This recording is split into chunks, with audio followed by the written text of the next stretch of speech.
Hello, everybody.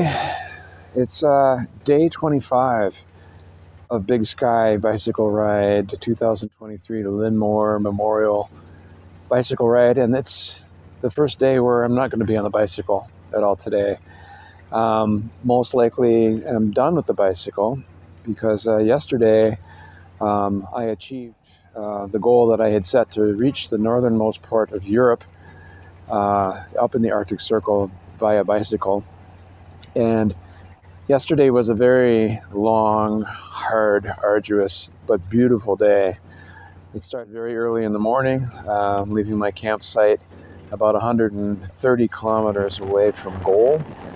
But that goal was hard fought for, 7,000 feet of climbing, numerous tunnels, including a very long tunnel, and not even Norway's longest tunnel. There's one even longer, but this one was 6.6 kilometers long and went 500 feet underneath the sea.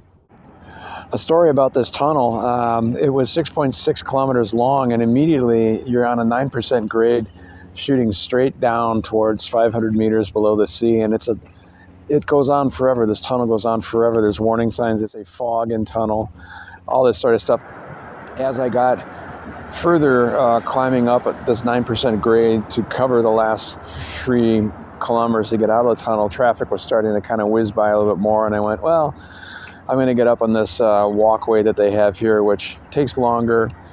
But I was pushing the bike along, and I was just about to a little side spot where the cars can pull off in the tunnel, and this white little van with Czech license plates whizzed by, put on the brakes, and pulled into the little side alcove. And by the time I got to the alcove, there was a driver with the door of his van standing open and a smile on his face, and he said, "I'll bring you the rest of the way out." My pride at that point would have said, "No, I want to do this. I want to bike every single mile of this." But by then I had biked about 90 kilometers. My legs were tired. The tunnel was long, and I said, "Sure." So I got in with Andre from Prague, and we had a great conversation for the time it took for him to drop me off on the other side of the tunnel. At the end, the last 30 kilometers were probably the hardest 30 kilometers of this journey because you went straight up 9, 10, 11% grades, switchbacks. You come around a bend and you're hoping that it's the last bend, and there's several more before you. The road keeps zigzagging up the mountain. As I pulled up, there was a beautiful, gorgeous sunset that was starting to happen, spread out across the Arctic Ocean.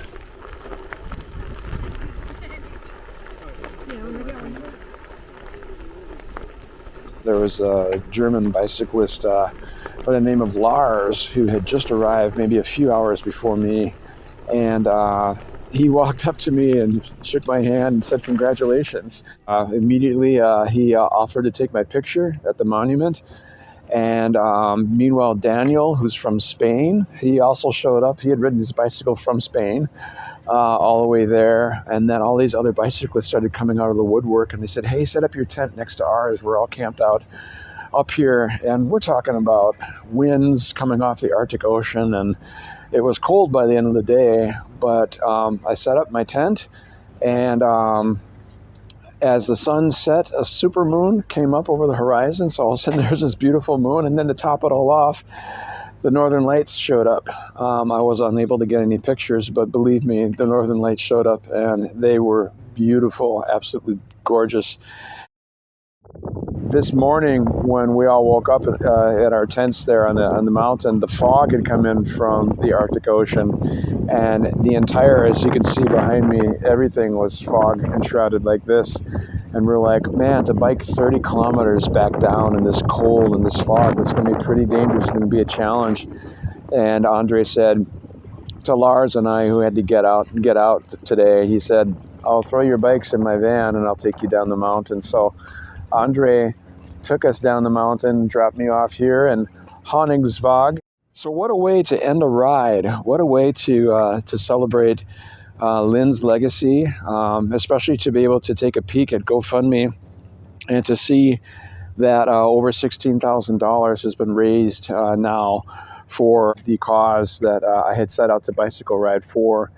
So I'm just thrilled for all of you that have given. And I want to thank all of you who have contributed to the ride and who have also contributed encouraging words as I rode along. We are still accepting donations for the Lynn Moore Memorial. If you want to contribute or know of those who want to contribute, it's not too late. You can still give to the cause, and I will still be reporting back here from Norway. So until then, I will say so long at the end of day 25 of the Lynn Moore Memorial Bike Ride. Take care, everybody, and see you soon.